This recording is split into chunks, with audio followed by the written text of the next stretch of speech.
अस्सलामु अलैकुम अज़ीज़ तलबा, उम्मीद करता हूँ आप सब खैरियत से होंगे।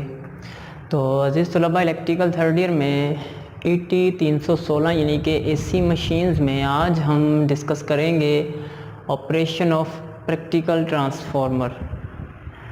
अमली ट्रांसफार्मर का अमल यानी कि प्रैक्टिकली जो ट्रांसफार्मर यूज़ होता है, प्रैक्टिकल ट्रांसफार्मर। हमने जो लास्ट लेक्चर में आइडियल ट्रांसफार्मर और प्रैक्टिकल ट्रांसफार्मर का कंपैरिजन किया था, मुआवजना किया था, तो हमने ये चीज़ डिस्कस की थी कि हाँ, अमली तौर पर जो ट्रांसफार्मर यूज़ होता है, जो प्रैक्टिकल ट्रांसफार्मर होता है उसमें और आइडियल ट्रांसफार्मर में क्या फ़र्क होता है। तो हकीकत में आइडियल ट्रांसफार्मर तो बनाना पॉसिबल नहीं है, तो प्रैक्टिकल ट्रांसफार्मर जो है ये इस्तेमाल किया जाता है। तो जो प्रैक्टिकल ट्रांसफार्मर होता है वो कैसे अमल करता है, यानी कि वो कैसे काम करता है। जब उसको सप्लाई फ्राहम की जाती है तो उसमें क्या क्या चीज़ें वाक़या होती हैं, यानी कि हम इनपुट पे सप्लाई देते हैं तो आउटपुट पे वो किन मराहल से गुजर के हमें आउटपुट मिलती है, क्या वो पूरी आउटपुट मिलती है या उसमें कुछ लॉसेस होते हैं। तो प्रैक्टिकल ट्रांसफार्मर के अमल को समझने के लिए हमें ट्रांसफार्मर के हवाले से जो कुछ पैरामीटर्स हैं उनको डिस्कस करना ज़रूरी है। प्रैक्टिकल ट्रांसफार्मर का अमल समझने के लिए, यानी कि प्रैक्टिकल ट्रांसफार्मर कैसे अमल करता है, इनपुट पे लेकर सप्लाई आउटपुट पे कैसे फ्राहम करता है, किन मराहल से गुजरती है वो सप्लाई, कौन कौन से लॉसेस होते हैं, कौन कौन से ड्रॉप्स होते हैं, इन चीज़ों को हमने अगर लर्न करना है, प्रैक्टिकल ट्रांसफार्मर की इन चीज़ों को सीखना है, तो इसके लिए ज़रूरी है कि जो प्रैक्टिकल ट्रांसफार्मर है इसके पैरामीटर्स को पहले समझा जाए। पैरामीटर कौन कौन से हैं? ट्रांसफार्मर की रेजिस्टेंसेस और ट्रांसफार्मर की reactances. Resistance of transformer and reactance of transformer, इन दोनों पैरामीटर्स को समझना ज़रूरी है कि ट्रांसफार्मर की रेजिस्टेंस क्या होती है, ये किस तरह एक्ट करती है, ट्रांसफार्मर की रिएक्टेंस क्या चीज़ होती है, इसका क्या असर पड़ता है ट्रांसफार्मर के ऑपरेशन पर। तो प्रैक्टिकल ट्रांसफार्मर के ऑपरेशन को समझने के लिए हमें ट्रांसफार्मर की रेजिस्टेंसेस और रिएक्टेंसेस को जानना ज़रूरी है, जिससे हमें ये आइडिया होगा कि रेजिस्टेंसेस और रिएक्टेंसेस किस तरह ट्रांसफार्मर के अमल को मुतासिर करती हैं। तो आज हम डिस्कस करेंगे ट्रांसफार्मर रेजिस्टेंसेस को। प्रैक्टिकल ट्रांसफार्मर के अमल को समझने के लिए जो पहले पैरामीटर को जानना ज़रूरी है वो है ट्रांसफार्मर रेजिस्टेंसेस, इनके ट्रांसफार्मर की प्राइमरी और उसकी सेकेंडरी की जो रेजिस्टेंस होती है वो किस तरह रिएक्ट करती है ट्रांसफार्मर के अंदर, उसका क्या असर होता है ट्रांसफार्मर के ऑपरेशन पे। तो अज़ीज़ तलबा, आते हैं हम ट्रांसफार्मर की रेजिस्टेंसेस को लर्न करते हैं कि कौन कौन सी रेजिस्टेंस होती है और किस तरह वो मुतासिर करती है ट्रांसफार्मर के ऑपरेशन को। तो अज़ीज़ तलबा, ये हमारे पास ट्रांसफार्मर है, ये इसकी प्राइमरी साइड है, ये इसकी सेकेंडरी साइड है। तो अज़ीज़ तलबा, प्राइमरी साइड को सप्लाई से जोड़ा जाता है, जो सप्लाई वोल्टेज होते हैं उनको V1 से जाहिर करते हैं। सेकेंडरी साइड पे लोड को जोड़ा जाता है, सेकेंडरी साइड के टर्मिनल पे जो वोल्टेज मिलते हैं उनको V2 से जाहिर करते हैं। जब सप्लाई वोल्टेज फ्राहम करते हैं तो उसके नतीजे में जो प्राइमरी वाइंडिंग में EMF इंड्यूस होती है उसको E1 से जाहिर करते हैं, जबकि सेकेंडरी वाइंडिंग में म्यूचुअल इंडक्शन की वजह से जो EMF इंड्यूस होती है उसको E2 से जाहिर करते हैं। अब अज़ीज़ तलबा, ये जो हमारे पास वाइंडिंग है कॉपर मटेरियल की, इसकी कुछ ना कुछ रेजिस्टेंस होती है। तो प्राइमरी वाइंडिंग की रेजिस्टेंस को R1 से जाहिर करते हैं, प्राइमरी रेजिस्टेंस R1, जबकि सेकेंडरी वाइंडिंग की जो रेजिस्टेंस होती है उसको R2 से जाहिर करते हैं, सेकेंडरी रेजिस्टेंस R2। तो सबसे पहले इस चीज़ को देख लें आप कि ट्रांसफार्मर की प्राइमरी वाइंडिंग की रेजिस्टेंस को R1 से जाहिर किया जाता है, ओहम में, ओहम यूनिट है रेजिस्टेंस का, और ट्रांसफार्मर की सेकेंडरी वाइंडिंग को R2 से जाहिर किया जाता है। अच्छा, इसके बाद अज़ीज़ तलबा देखें, जब हम यहाँ पे सप्लाई फ्राहम करेंगे तो प्राइमरी वाइंडिंग में करंट चलेगी, करंट चलेगी, उसको हम कहते हैं I1।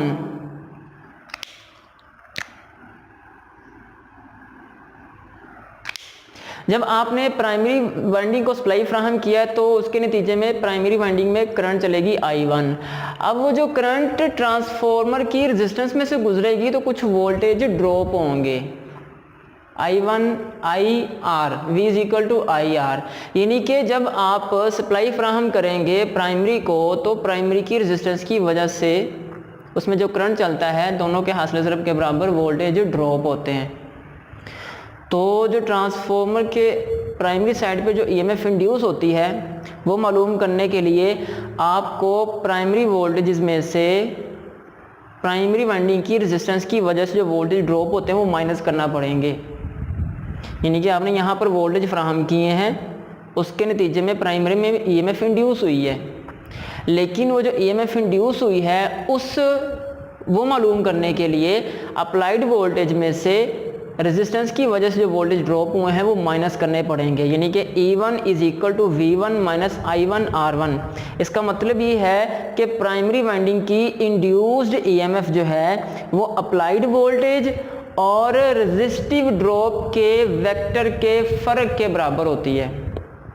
प्राइमरी वाइंडिंग की ईएमएफ प्राइमरी इंड्यूस्ड ईएमएफ बराबर होती है किसके? अप्लाइड वोल्टेज और वोल्टेज ड्रॉप के वेक्टर के फ़र्क के बराबर होती है। सिंपली आप यूं कह लें कि अगर आपने प्राइमरी वाइंडिंग की इंड्यूस्ड ईएमएफ फाइंड करनी है, प्राइमरी वाइंडिंग की इंड्यूस्ड ईएमएफ फाइंड करनी है तो अप्लाइड वोल्टेज में से रेजिस्टेंस की वजह से जो वोल्टेज ड्रॉप होते हैं वो माइनस करना पड़ेंगे, तब आपके पास प्राइमरी की इंड्यूस्ड ईएमएफ आएगी। तो इसी तरह जब म्यूचुअल इंडक्शन की वजह से सेकेंडरी साइड पर ईएमएफ इंड्यूस होगी E2, तो प्राइमरी जो सेकेंडरी वाइंडिंग है उसकी भी कुछ रेजिस्टेंस है जिसको R2 से जाहिर करते हैं। जब सेकेंडरी साइड पर लोड डाला जाता है तो लोड डालने की वजह से सेकेंडरी साइड पे जो करंट चलती है उसको हम I2 से जाहिर करते हैं। यानी कि सेकेंडरी साइड पर लोड की सूरत में I2 करंट चलता है। अब जब वाइंडिंग की रेजिस्टेंस में से करंट चलती है तो यहाँ पर भी कुछ वोल्टेज ड्रॉप होते हैं जिसकी वजह से इंड्यूस्ड ईएमएफ की निस्बत टर्मिनल वोल्टेज कम हो जाते हैं। क्यों कम होते हैं? क्योंकि इंड्यूस्ड ईएमएफ में से कुछ वोल्टेज ड्रॉप की वजह से कम हो जाते हैं। तो अगर आपने सेकेंडरी साइड पर टर्मिनल वोल्टेज मालूम करने हैं तो इंड्यूस्ड ईएमएफ में से सेकेंडरी साइड की रेजिस्टेंस की वजह से जो वोल्टेज ड्रॉप होते हैं वो माइनस करना पड़ेंगे। अगर आपने टर्मिनल वोल्टेज मालूम करने हैं तो सेकेंडरी इंड्यूस्ड ईएमएफ में से ये वोल्टेज ड्रॉप माइनस करेंगे तब आपके पास टर्मिनल वोल्टेज आएंगे V2 is equal to E2 minus I2 R2। तो आप इसको यूँ कह लें कि सेकेंडरी के टर्मिनल वोल्टेज बराबर होते हैं सेकेंडरी की इंड्यूस्ड ईएमएफ और सेकेंडरी के वोल्टेज ड्रॉप के वेक्टर के फ़र्क के।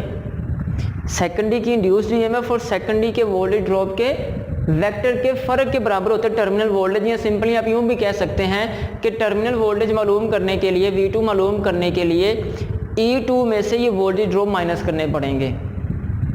तो अजीज़ तलबा यहाँ पे देखें प्राइमरी वाइंडिंग की भी रेजिस्टेंस होती है, सेकेंडरी वाइंडिंग की भी रेजिस्टेंस होती है और दोनों रेजिस्टेंसेस की वजह से प्राइमरी साइड पे भी और सेकेंडरी साइड पे भी वोल्टेजेस ड्रॉप होते हैं। तो ये आपने लर्न किया है कि वो हमने अगर EMF 1 यानी कि प्राइमरी की EMF मालूम करनी है तो कैसे करेंगे, सेकेंडरी की इंड्यूस्ड EMF जब इसमें इंड्यूस होती है तो उसकी वजह से जो हमें आउटपुट पे टर्मिनल वोल्टेज मिलते हैं वो मालूम करने हो तो कैसे करेंगे।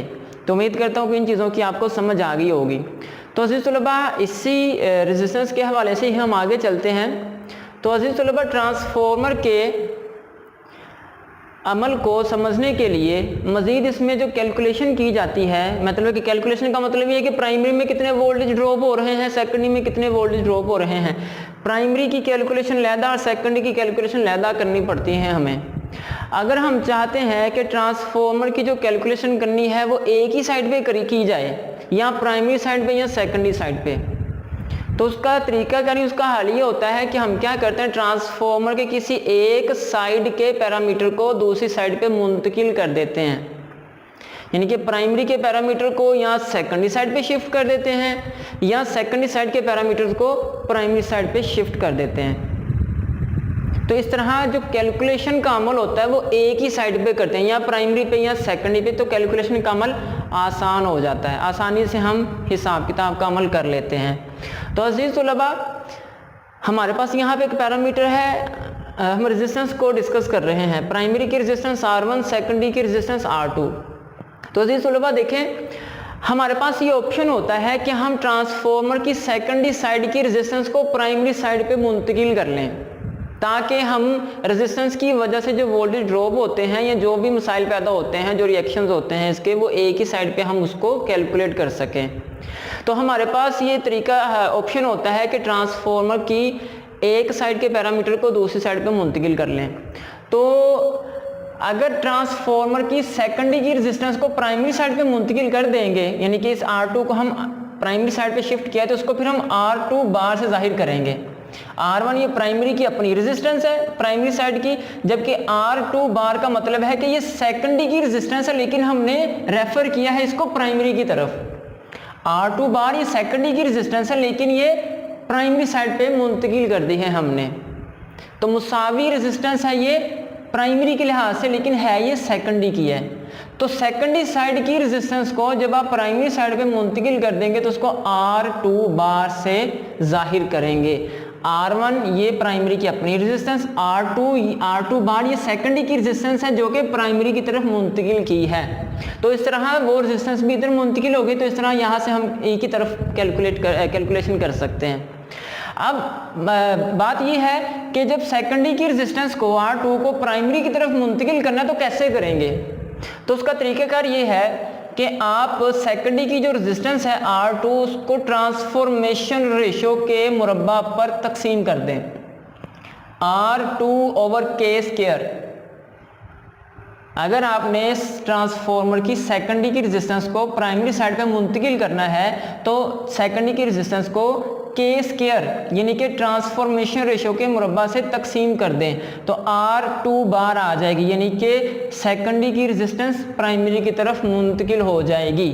R2 bar is equal to R2/K²। K क्या है? ट्रांसफॉर्मेशन रेशो, ये आपने लास्ट लेक्चर्स में डिस्कस किया हुआ है। तो ये ट्रांसफॉर्मेशन रेशो आप इसमें से किसी भी फॉर्मूले से मालूम कर सकते हैं, वो मालूम करके उसका स्केयर लें और सेकेंडरी की रेजिस्टेंस उस पर डिवाइड करें तो वो सेकेंडरी की रेजिस्टेंस प्राइमरी साइड पे मुंतकिल हो जाएगी। यानी कि जो आंसर आएगा वो सेकेंडरी की वो रेजिस्टेंस होगी जो प्राइमरी की तरफ मुंतकिल की गई है। तो जब आप सेकेंडरी की रेजिस्टेंस को प्राइमरी साइड पे मुंतकिल कर लेंगे तो फिर प्राइमरी की टोटल रेजिस्टेंस मालूम करने के लिए दोनों रेजिस्टेंसेस को जमा करना पड़ेगा, क्योंकि दोनों आपस में सीरीज में हो जाती हैं। तो R01 का मतलब है ट्रांसफार्मर की टोटल रेजिस्टेंस बहवाला प्राइमरी, यानी कि प्राइमरी साइड के हवाले से ट्रांसफार्मर की total resistance. R01 is equal to R1 plus R2 बार।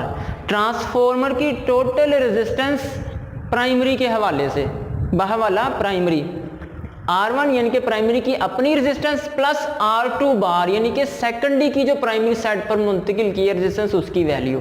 तो इन दोनों को जमा करेंगे तो आपके पास ट्रांसफार्मर की टोटल रेजिस्टेंस आ जाएगी प्राइमरी के हवाले से। तो ये है कि अगर आप ट्रांसफार्मर की सेकेंडरी साइड की रेजिस्टेंस को प्राइमरी साइड पे मुंतकिल करते हैं, हमारे पास ये ऑप्शन भी होता है कि हम प्राइमरी की रेजिस्टेंस को सेकेंडरी साइड पे मुंतकिल कर लें, यानी कि R1 को सेकेंडरी साइड की तरफ शिफ्ट कर लें। तो जब हम ट्रांसफार्मर की प्राइमरी साइड की रेजिस्टेंस को सेकेंडरी साइड पे मुंतकिल करेंगे, ये आपके पास थी प्राइमरी साइड, ये है सेकेंडरी साइड, इस तरह ये इसकी प्राइमरी साइड, ये इसकी सेकेंडरी साइड। यहाँ पे हमने क्या किया है, सेकेंडरी की रेजिस्टेंस को प्राइमरी की तरफ मुंतकिल किया है। तो हमने देखा है कि वो मुंतकिल कैसे करते हैं, फिर ट्रांसफार्मर की टोटल रेजिस्टेंस कैसे फाइंड करते हैं। अब हमारे पास एक ऑप्शन ये भी होता है कि आप प्राइमरी की रेजिस्टेंस को भी सेकेंडरी साइड पे मुंतकिल कर सकते हैं। अगर आपने प्राइमरी की रेजिस्टेंस को सेकेंडरी साइड पे मुंतकिल करना तो उसका तरीकाकार ये होता है कि प्राइमरी की रेजिस्टेंस को K² यानी कि ट्रांसफॉर्मेशन रेशो के स्केयर से मल्टीप्लाई कर देते हैं। K जो है ये ट्रांसफॉर्मेशन रेशो को जाहिर करता है।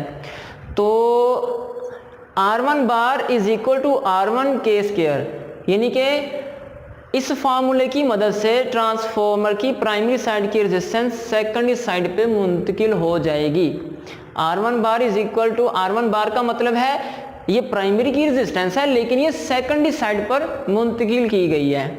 मालूम कैसे करेंगे, मुंतकिल कैसे करेंगे, R1 मल्टीप्लाई K², यानी कि प्राइमरी की रेजिस्टेंस को ट्रांसफॉर्मेशन रेशो के मुरब्बा से या K² से मल्टीप्लाई करेंगे। तो ये R2 ये सेकेंडरी की अपनी रेजिस्टेंस और R1 बार ये प्राइमरी की रेजिस्टेंस जो सेकेंडरी की तरफ मुंतकिल की है। तो सेकेंडरी साइड पे जब दोनों रेजिस्टेंसेस आ जाएंगे तो टोटल रेजिस्टेंस मालूम करने के लिए दोनों को जमा करना पड़ेगा। R02 का मतलब है ट्रांसफॉर्मर की टोटल रेजिस्टेंस सेकेंडरी के हवाले से, ट्रांसफॉर्मर की टोटल रेजिस्टेंस बहवाला सेकेंडरी।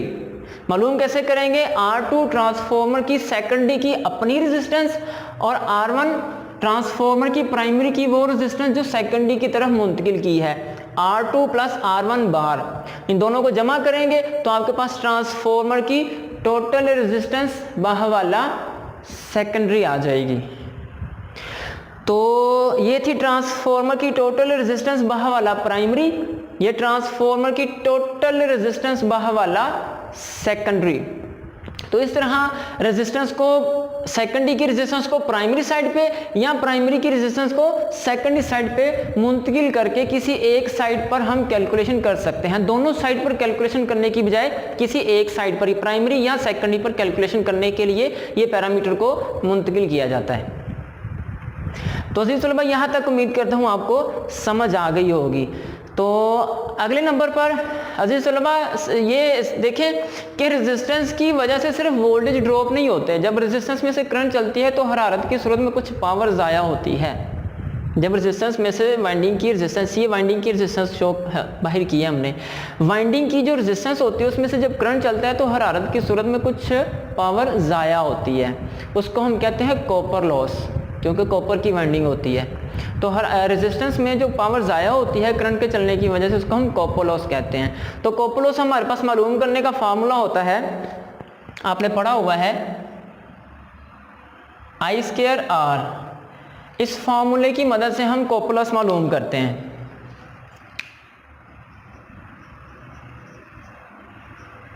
I²R ये फार्मूला है कॉपर लॉस मालूम करने का। तो अगर हमने ट्रांसफॉर्मर के कॉपर लॉस मालूम करने तो हमारे पास 3 तरीके होते हैं, 3 ऑप्शन होते हैं, तीनों में से किसी भी तरीके से या किसी भी ऑप्शन को हम इस्तेमाल करके कॉपर लॉस मालूम कर सकते हैं। पहला तरीका क्या होता है कि प्राइमरी साइड के कॉपर लॉस और सेकेंडरी साइड के कॉपर लॉस मालूम करके दोनों को जमा कर लें। I1²R1 ये प्राइमरी साइड के कॉपर लॉस, I²R यानी कि ये I1 primary current, R1 primary की रेजिस्टेंस, तो I1²R1 इसकी मदद से आ जाएंगे प्राइमरी साइड के copper loss. I2²R2, I2 secondary का करंट, R2 सेकेंडरी की रेजिस्टेंस, तो इस फॉर्मूले से आ जाएंगे ट्रांसफॉर्मर की सेकेंडरी वाइंडिंग के कॉपर लॉस। तो दोनों वाइंडिंग्स के कॉपर लॉस को जमा करेंगे तो आपके पास ट्रांसफॉर्मर के टोटल कॉपर लॉस आ जाएंगे। मतलब प्राइमरी के कॉपर लॉस और सेकेंडरी के कॉपर लॉस मालूम करके उनको जमा कर लेंगे तो आपके पास ट्रांसफॉर्मर के टोटल कॉपर लॉसेज आ जाएंगे। इसके बाद आप इस फॉर्मूले से भी कॉपर लॉस मालूम कर सकते हैं। I1²R01, R01 का मतलब है ट्रांसफॉर्मर की टोटल रेजिस्टेंस प्राइमरी के हवाले से, तो I1²R01 इस फॉर्मूले से भी ट्रांसफॉर्मर के टोटल लॉसेज आ जाएंगे। आप ये फॉर्मूला भी यूज कर सकते हैं। I2²R02, R02 का मतलब ट्रांसफॉर्मर की टोटल रेजिस्टेंस सेकेंडरी के लिहाज से, तो I2²R02 इस फार्मूले की मदद से भी आप ट्रांसफॉर्मर के टोटल लॉसेज मालूम कर सकते हैं। 3 फार्मूले हैं, तीनों में से किसी भी फार्मूले से आप ट्रांसफॉर्मर के कॉपर लॉस मालूम कर सकते हैं। तो अजीज तलबा आज के टॉपिक, आज के लेक्चर में हमने जो चीज़ें डिस्कस की हैं वो है transformer resistances, operation of practical transformer के अमल को समझने के लिए हमारे पास हमने 2 पैरामीटर्स को समझना ज़रूरी होता है। पहले नंबर पर ट्रांसफॉर्मर रेजिस्टेंसेस और ट्रांसफॉर्मर रिएक्टेंसेस। तो आज हमने ट्रांसफॉर्मर रेजिस्टेंसेस को डिस्कस किया है कि ट्रांसफॉर्मर की प्राइमरी रेजिस्टेंस, सेकेंडरी रेजिस्टेंस क्या होती है, इसकी वजह से वोल्टेज ड्रॉप होते हैं। मज़ीद सेकेंडरी की रेजिस्टेंस को प्राइमरी साइड पे या प्राइमरी की रेजिस्टेंस को सेकेंडरी साइड पे कैसे मुंतकिल करते हैं, और फिर प्राइमरी साइड के लिहाज से या सेकेंडरी साइड के लिहाज से टोटल रेजिस्टेंस कैसे फाइंड करते हैं, मज़ीद ट्रांसफॉर्मर के टोटल कॉपर लॉस कैसे फाइंड किए जाते हैं। तो उम्मीद करता हूँ कि आज आपने ये चीज़ अच्छे तरीके से समझ ली होगी। आपसे इंशाल्लाह अगले लेक्चर में मुलाकात होगी। अगले लेक्चर में हम ट्रांसफॉर्मर रिएक्टेंसेस को, ये है रेजिस्टेंसेस, हम अगले लेक्चर में ट्रांसफॉर्मर रिएक्टेंसेस को डिस्कस करेंगे। तब तक के लिए अल्लाह हाफिज़।